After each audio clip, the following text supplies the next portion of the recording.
Assalamualaikum warahmatullahi wabarakatuh.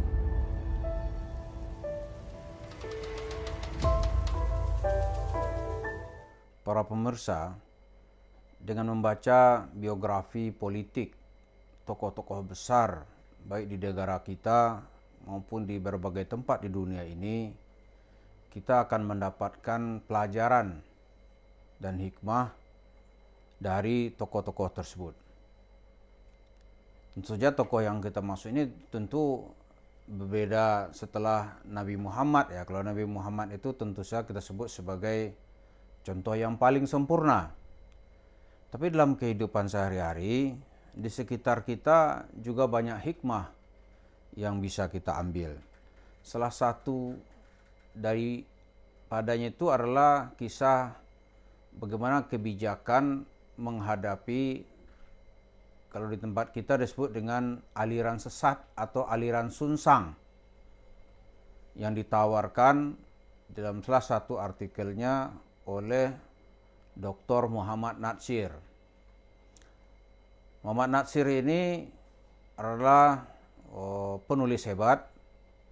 Ketika masih muda, dia menjadi lawan yang seimbang dalam memukakan bentuk negara merdeka. Lawannya itu adalah Insinyur Soekarno. Kedua-duanya kemudian membukukan hasil pikirannya ini. Kalau Soekarno dibukukan di bawah bendera revolusi, buku klasik itu. Kalau Muhammad Natsir itu dibukukan nanti dalam buku Kapita Selecta. Salah satu artikel yang ditulis oleh Muhammad Natsir, tapi sebelumnya kita lihat dulu, Natsir ini karir politiknya itu sangat hebat. Dia menjadi Perdana Menteri setelah selesainya perundingan di konferensi Meja Bundar. Malah Natsir inilah kemudian dengan satu gagasan yang sangat brilian, apa yang disebut dengan mosi integral Muhammad Natsir. Natsirlah sebenarnya yang bisa menyelesaikan dari negara Republik Indonesia Serikat. Oleh Natsir, dengan tidak memerlukan biaya banyak, dia bisa merubah menjadi NKRI. Jadi kalau ada orang sekarang ini menyebut-nyebut NKRI harga mati, sebetulnya tokoh yang paling berjasa dalam hal ini adalah Muhammad Natsir. Ketika masih muda, itu dia sering berdebat dengan Insinyur Soekarno dengan nama penanya yang sangat terkenal, yaitu Mukhlis. Kemudian pidato-pidato Natsir tentang Pancasila itu sangat diapresiasi. Ketika Natsir berpidato di Parlemen Pakistan tentang apa yang dimaksud dengan negara Pancasila dengan uraian yang panjang, begitu Natsir selesai berpidato di Jakarta, Soekarno merespon dengan ucapan yang sangat terkenal, "Saya tidak bisa menjabarkan Pancasila lebih hebat dari seorang Natsir," kata Soekarno. Jadi begitu posisi Natsir yang sangat hebat di mata Pak Karno. Tapi perkembangan politik tentu penuh warna-warni. Nah, dalam kesempatan ini yang ingin kita ungkap adalah kata Natsir menghadapi kelompok kayak seperti cerita-cerita palsu Yusuf Mansur itu gimana menghadapinya. Ada nanti seperti Panji Gumilang. Karena tulisan Natsir saat itu ingin mengkonter pemikiran DITII atau Negara Islam Indonesia yang disebarkan oleh Kartosuwiryo. Natsir mencontohkannya gampang saja. Itu aliran-aliran itu, kata Natsir, itu seperti rumput ilalang. Rumput ilalang yang menyebar di berbagai tempat, itu susah sekali untuk diberantas. Dibakar pun, kalau dibakar gitu, dia akan tumbuh lagi begitu datang musim hujan, dia tumbuh dan subur gitu. Tapi ilalang itu tidak punya akar yang dalam, cuma merepotkan. Di petani-petani untuk bisa menggarap tanah dengan baik, dia harus bisa mengatasi masalah rumput ilalang. Nah, kata Natsir, untuk mengatasi ilalang itu bukan dengan cara membakar, Kalau mencabut nggak sanggup kita mencabutnya. Caranya bagaimana? Kata Natsir, di padang ilalang itu harus ditanam pohon yang besar, yang nanti bisa menutupi pertumbuhan ilalang. Jadi kalau pohonnya itu sudah menutupi daerah yang ditanam tumbuh ilalang itu, maka ilalang tidak leluasa lagi untuk berkembang. Jadi dengan sederhana Natsir mengutip pendapat-pendapat ahli pertanian bagaimana membuat tanah yang subur dengan melumpuhkan aktivitas rumput ilalang. Nah, kembali kepada cerita Yusuf Mansur ini. Yusuf Mansur ini bagaimana mengatasinya? Salah satu cara untuk mengatasinya adalah kita membuka di mana kelemahan pemikiran keagamaannya. Kalau itu sudah bisa dibuka, ya ternyata cerita palsu semuanya. Misalnya nih, dia bercerita untuk mendapatkan uang, kita udah tahu itu, dia harus membawa nabi gitu. Dia harus membawa Nabi Muhammad. Misalnya dia sebut dia berjumpa dengan Nabi Muhammad. Kita bilang tuh pasti cerita khurafat. Apalagi bilang Nabi Muhammad berbicara kepada dia. Dalam hadis-hadis yang kita temukan itu orang paling bermimpi berjumpa Nabi. Bukan dalam keadaan yaqazah atau Nabi datang bangun bicara-bicara, enggak, itu enggak ada. Apalagi nanti Nabi sampai tidur di samping kamar tidur dia, gitu, masuk ke dalam kamar tidur dia, lantas bicara. Cuk, apa enggak 2 rakaat dulu? Itu cerita palsu, itu pasti setan yang mengaku-ngaku Nabi Muhammad. Nabi Muhammad kuburannya di Madinah, datang ke sini bahasa Betawi ngomong sama Yusuf Mansur gitu. Itu kan cerita yang nggak masuk akal.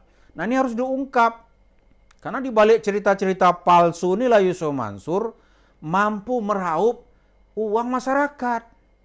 Coba kalau ceritanya benar-benar aja, nggak ada itu proposal ngawur yang akan bisa diterima gitu. Jadi kembali kepada cerita Natsir tadi itu, harus ada pohon besar. Jadi Rijaluddin bahasanya satu. Rijaluddin, kiai-kiai itu harus diberdayakan. Jadi dia menyebutkan untuk membasmi hangus pikiran seperti pikiran DITI itu bukan dengan cara pendekatan keamanan tentara gitu.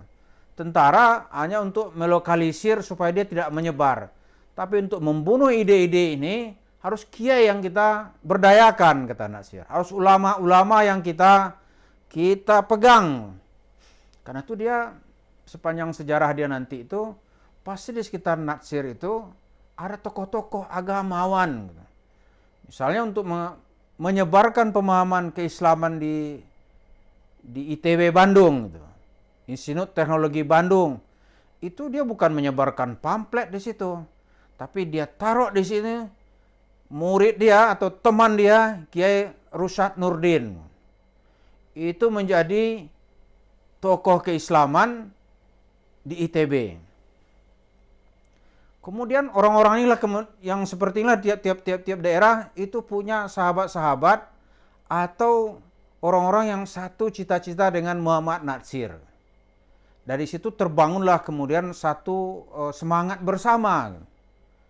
Karena itu dapat kita lihat nanti kenapa di setiap kota dalam pemilu 1955 itu Partai Masyumi menang. Masyumi hanya kalah persentase karena 2 kota di Pulau Jawa ini penduduk sangat banyak. Di sana ketika itu Partai Masyumi kalah gitu. Tapi di luar daerah itu dia sangat dikdaya dengan tokoh-tokoh yang sangat hebat gitu. Jadi dari pelajaran Natsir ini yang ditinggalkan oleh Bapak Allahyarham Muhammad Natsir ini, kita dengan leluasa sekarang menghadapi aliran-aliran yang nggak benar atau cerita-cerita yang membawa-bawa nama agama dengan cerita palsu, itu adalah dengan cara menjelaskan ajaran Islam yang benar gitu. Dengan ajaran Islam yang benar, cerita-cerita palsu itu bisa diredam gitu. Cerita sedekah Yusuf Mansur misalnya nih. Kalau kita terus-terus mengungkap kelemahannya, maka masyarakat akan tahu ternyata cerita Yusuf Mansur itu cerita palsu. Ada cerita jin, ada pula ngaku-ngaku ustadz bisa menyembuhkan jin, membawa jin, gitu, mengeluarkan jin, itu-gitu kan. Cuma sekarang dia nunggu bagaimana nih ending Yusuf Mansur. Kalau Yusuf Mansur ini dikdaya, dia juga akan muncul. Tapi dengan sekarang dia mikir-mikir, wah ini gawat ini kata Ustadz Jin ini. Ada lagi nanti yang cerita agama sesuai akalnya aja. Nggak pakai dalil, tidak pakai apa-apa. Tapi dengan cara ini nanti, seperti yang telah kita lihat, dia mendapatkan uang dari menjual cerita-cerita bohong ini, cerita-cerita palsu ini, dia bisa menjadi seorang konglomerat. Nah, jadi untuk meredam cerita-cerita palsu Yusuf Mansur itu adalah dengan mengungkap kepalsuannya. Karena itu sekarang Yusuf Mansur agak grogi dia. Bicara agama, di mana-mana pasti ada serangan balik. Dia bicara satu, salah gitu. Itu serangan balik nanti bisa 10, bisa 15.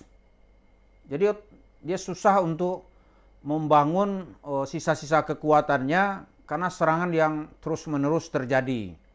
Karena itu para pemirsa sekalian, kita hadir menjelaskan tentang Yusuf Mansur ini dalam rangka supaya kita bisa melindungi Islam dari kuda Troya, dari orang-orang yang bermaksud menggunakannya untuk tujuan uang. Kita juga ingin menjelaskan kepada masyarakat, ini loh bahayanya kalau terus-terusan mengikuti cerita sedekah palsu yang ditawarkan oleh Yusuf Mansur.